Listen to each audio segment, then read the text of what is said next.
மாலையே என்னை மாலனே தேவர் வாழ்த்து மதவே தோறும்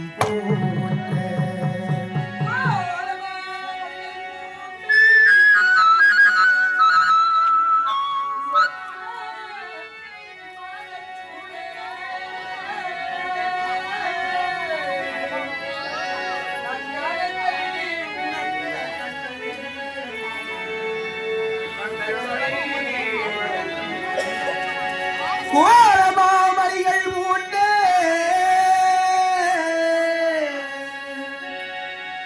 போக்குடே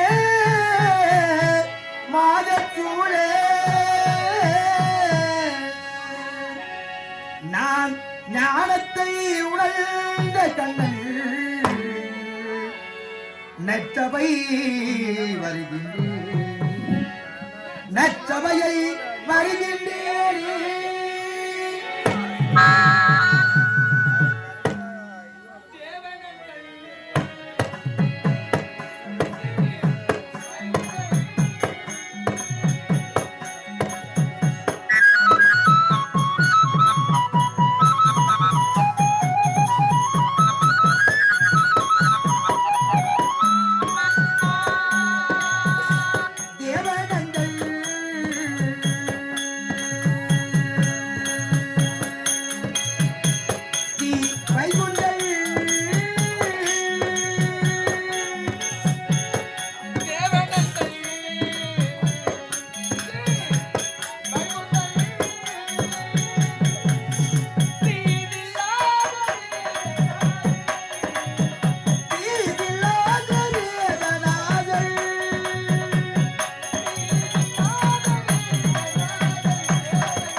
பகவானாக விளங்கக்கூடியவன் வைகுந்தத்திலே வாழ்வதற்காக வைகுந்த வாசன் பார்க்கடல் வாசன் பண்டகசேனன் பத்மபூஷன் லட்சுமி சவேதன் என்று சொல்லக்கூடிய நாமத்தை உண்டவன்.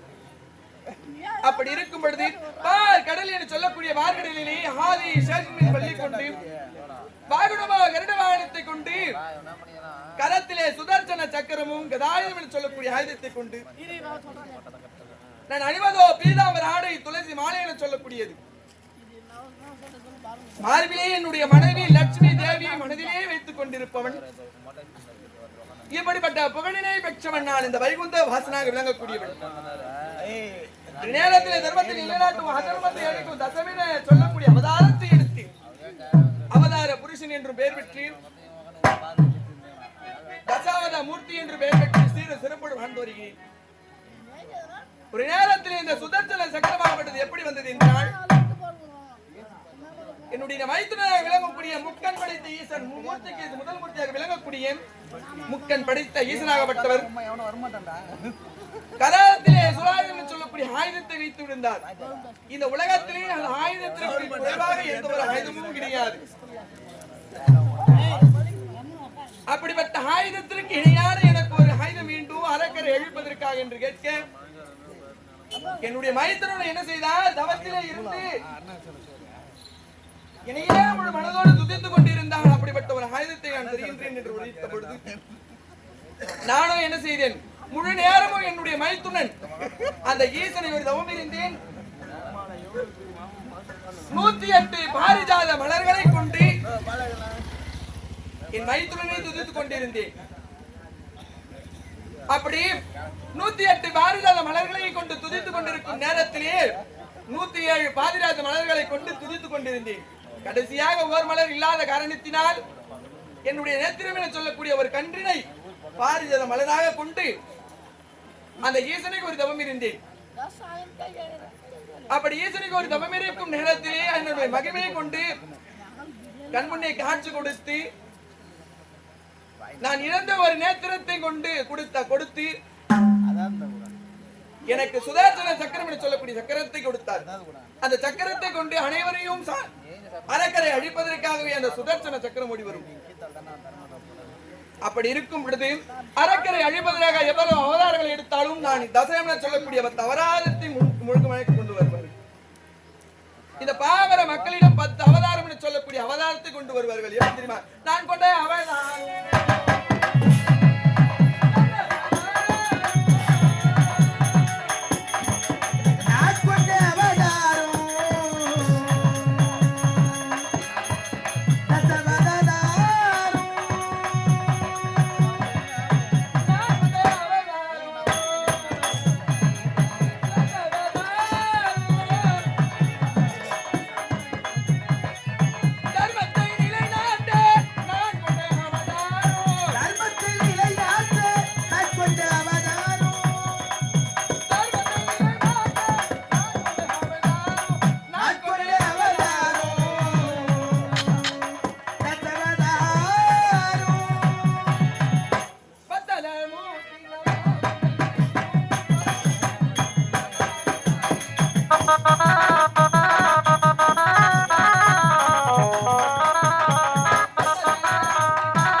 கல்கி என சொல்லக்கூடிய அவதாரத்துடன் முடித்துக் கொண்டு இனி நாடு வரும் பக்தர் அனைவரையும் காத்து ரட்சித்து பகவானாக விளங்கக்கூடியவர்.